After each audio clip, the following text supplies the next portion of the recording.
इस video tutorial में हम माइक्रोसॉफ्ट एक्सेल में रेफरेंसेस की दो टाइप्स को डिस्कस करेंगे। एक रिलेटिव सेल रेफरेंस और एक absolute cell reference. Cell reference का जिक्र या सेल रेफरेंस सेल एड्रेस को कहा जाता है। किसी सेल का एड्रेस जिस तरह से हमने पहले ट्यूटोरियल्स में डिस्कस किया था कि हर सेल का अपना अपना एक रेफरेंस होता है, एक एड्रेस होता है जिसको सेल नेम या बॉक्स नेम कहते हैं। इस तरह से ये जो सेल है इसका कॉलम बी है और रो 2 है, तो इस सेल का जो सेल रेफरेंस है वो B2 है। सो हमारे पास ये जो रेफरेंस होते हैं इसकी दो किस्में होती हैं, एक रिलेटिव सेल रेफरेंस होता है और एक एब्सोल्यूट सेल रेफरेंस होता है। रिलेटिव सेल रेफरेंस क्या होता है, एब्सोल्यूट सेल रेफरेंस क्या होता है, इस ट्यूटोरियल में हम इन चीज़ों को डिस्कस करेंगे। उसके लिए हमने एक एग्जांपल लिया है। हमारे पास कुछ वैल्यूज़ हैं 20, 40, 60 और $70 की वैल्यूज़ हैं। इसमें अगर हम $10 प्रॉफिट शामिल करें तो हमारे पास जो टोटल वैल्यू बनती है उसके लिए हम यहाँ पे जो है वो फार्मूला लगाना चाहते हैं, equal to this price, this cell reference is B5 plus इसमें हम जमा करेंगे ये $10।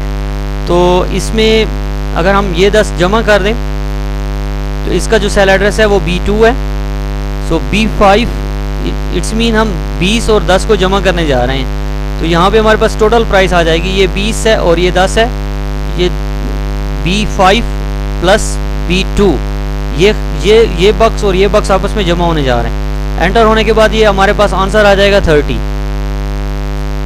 अब अगर इस फार्मूले को मैं नीचे कॉपी करूं तो आपको पता है कि हमने पहले लेक्चर में डिस्कस किया था, जब आप एक फार्मूला जब किसी दूसरे जगह पे कॉपी करते हैं तो उसके जो सेल रेफरेंसेस होते हैं वो ऑटोमेटिकली अपडेट हो जाते हैं। मिसाल के तौर पर यहाँ पे हमने B5 और B2 लिखा, तो जैसे ही आप इसको नीचे जब कॉपी करते हैं तो आप देखेंगे कि आपकी जो वैल्यूज़ हैं वो गलत कैलकुलेट हुई हैं, क्योंकि यहाँ पे जब आपने इसको कॉपी किया तो ये B5 और B2 था, ये दो सेल, ये ग्रीन एंड ये जो आउटलाइन ग्रीन आउटलाइन में है और ये ब्लू आउटलाइन में, ये दोनों वैल्यू जमा हो रही हैं। अब इसको अगर यहाँ पे आपने कॉपी किया तो यहाँ पे आप देखें कि ठीक है, ये तो ठीक है 40 हुआ है, 20 से 40 इसको जमा करना था, लेकिन उसका साथ ये जो 10 है ये भी नीचे जो है मूव हो चुका है, तो B3 हो चुका है, यहाँ पे B2 होना चाहिए था। ये इसका मतलब ये है कि हम करना ये चाह रहे हैं कि हमारे पास ये वैल्यू जो है वो कांस्टेंट रहे, ये चेंज ना हो, ये सेल चेंज होते रहें। तो नॉर्मली ऐसा नहीं होता। नॉर्मली जब आप लिखते हैं कि B5 और B2 को जमा करो, ये एक बक्स और ये बक्स जमा हो रहा है, जब इसको आप नीचे करेंगे तो ये जो है चेंज होगा, इसमें जो है आपकी रो चेंज होगी और इसमें भी आपका जो है वो रो क्या होगी, चेंज होगी। नॉर्मली ये होता है कि रो या कॉलम जो है वो कॉन्स्टेंटली चेंज हो जाते हैं जब आप रो चेंज करते हैं, या अगर कॉलम चेंज करते हैं तो आपका कॉलम भी चेंज हो जाता है। सो अगर आप ये चाहते हैं कि ये वैल्यू फिक्स रहे, ये सेल फिक्स रहे, ये सेल चेंज ना हो, तो फिर आप एब्सोल्यूट सेल रेफरेंस जो है वो यूज़ करेंगे। एब्सोल्यूट सेल रेफरेंस बनाने के लिए आप जो है किसी भी कॉलम या किसी भी रो को या दोनों को फिक्स कर सकते हैं। मिसाल के तौर पे ये B जो है, अगर आप चाहते हैं ये कॉलम चेंज ना हो तो आप इसके पीछे जो है वो $साइन लगा दें। इसी तरह से अगर आप चाहते हैं कि ये जो रो है दूसरी रो ये भी चेंज ना हो तो आप इसके पीछे भी $। इसका मतलब है कि ये सेल फिक्स हो जाएगा, कॉलम भी चेंज नहीं होगा, B भी सेम रहेगा और 2 भी सेम रहेगा। B2 ये कभी भी चेंज नहीं होगा, तो B2 में 10 पड़ा हुआ है। तो अब अगर हम इसको कॉपी करेंगे यहाँ पे तो आप देखेंगे कि यहाँ पे कॉपी करने के बाद ये और ये आपस में जमा हुए हैं, तो आप देख रहे हैं कि B5 और B2 आपस में जमा हुए हैं। और यहाँ पे अगर आप देखें तो B6 और B2 आपस में, तो B2 चेंज नहीं हो रहा, जबकि यहाँ पे ये चेंज हो रहा है, B5 से B6 हो गया। इसी तरह से जब आप नीचे आएंगे तो ये B7 हो गई है। तो ये जो B7 है ये आपके पास रिलेटिव सेल रेफरेंस है जो चेंज हो रहा है, और आपके पास ये जो है ये आपके पास एब्सोल्यूट सेल रेफरेंस है जो चेंज नहीं हो रहा, जो हमेशा क्या रहता है, फिक्स रहता है। एब्सोल्यूट सेल रेफरेंस में आप किसी भी कॉलम या रो को फिक्स कर देते हैं। आपके पास ये भी चॉइस होती है कि अगर आप चाहेंगे कि कॉलम चेंज होता रहे लेकिन रो चेंज ना हो, रो चेंज होती रहे लेकिन कॉलम चेंज ना हो, तो जिस चीज़ को फिक्स करना चाहते हैं उसके पीछे ये लगा दें। अगर आप कॉलम फिक्स नहीं करता था तो कॉलम से ये हटा दें, ठीक है। इस तरह से रो ये रहेगी और कॉलम वो रहेगा। इसकी हम एक और एग्जांपल लेते हैं, आपको बड़े अच्छे तरीके से समझ आ जाएगी। मिसाल के तौर पर हमारे पास ये शीट जो है इसमें हमारे पास प्राइस जो है वो है, ये इस प्राइस का कॉलम है और इसका प्रॉफिट हम 10 रुपए लेना चाहते हैं और हम चाहते हैं कि अगर 10 रुपए लें तो कितना आएगा और अगर 20 रुपए लें तो फिर कितना आएगा।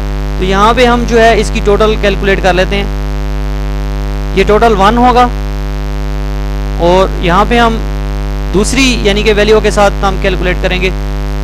यहाँ पे हम टोटल जो है वो 10 रुपए प्रॉफिट के साथ कैलकुलेट करेंगे, यहाँ पे हम 20 रुपए प्रॉफिट के साथ कैलकुलेट करेंगे। अब हम यहाँ पे फार्मूला लगाते हैं। ये जो हमारे पास कॉलम है और इसमें हम प्लस करेंगे ये वैल्यू, क्योंकि ये वैल्यू हमने चेंज नहीं करनी, इसलिए इसको हम जो है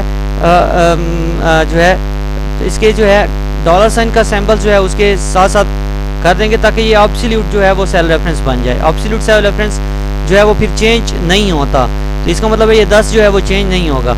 अब हम अगर इसको कॉपी करें तो पहले कॉलम में हमारी वैल्यूज ठीक आ गई, यानी कि 20 जमा 10 30 हो जाएगा, 30 जमा 40 जमा 10 50 और 60 जमा 10 70। तो आप देखें कि ये और ये वैल्यू जमा हो रही हैं, ये और ये खाना जमा हो रहा है, ये खाना और ये खाना, तो ये खाना सेम रह रहा है क्योंकि हमने इसको पिछले जो एग्जांपल है उसी की तरह से इसको फिक्स कर दिया है। अब अगर हम इसको यहाँ पे कॉपी करते हैं, इस फार्मूले को यहाँ पे कॉपी करते हैं तो फिर क्या होगा।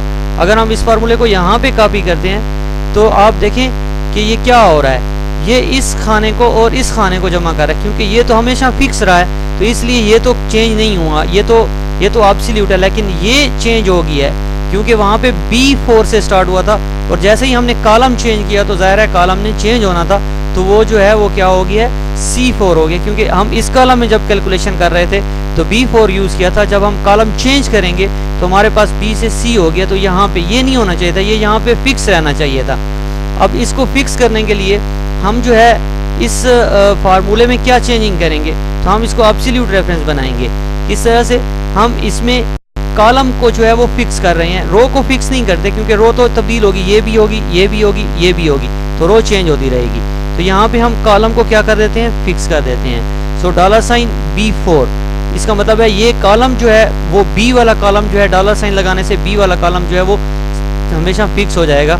और इसको हम कॉपी कर लेते हैं। अब देखें अगर हम इसको यहाँ पे कॉपी करें तो यहाँ पे जो है हमारे पास 30 आंसर आ गया। अब क्या, अब आना हमने लाना जो है वो 20 + 20 40 लाना है। अब ये 20 + 10 हो रहा है। अब यहाँ पे देखें ये वही चीज़ हो रहा है जिस तरह से वहाँ पे हमने काम किया है, ठीक है। इसको अगर आप देखते हैं तो ये हमारे पास ये जो है कॉलम जो है वो तो फिक्स हो गया, ठीक है, लेकिन प्रॉब्लम ये है ये जो है यहाँ पे आ रहा है। तो इसमें हम क्या करते हैं, इसमें हम ये करते हैं कि यहाँ पे हमारे पास जो ये सेल है B9 में हमने दोनों को फिक्स कर रखा है। तो इसमें अब हम क्या करते हैं, अब हम इसमें रो को फिक्स कर देते हैं लेकिन कॉलम को चेंज कर देते हैं। जब ये हमारा कॉलम चेंज होगा, इस कॉलम से हम ई कॉलम में लिखेंगे तो यहाँ पे ये भी चेंज हो जाएगा।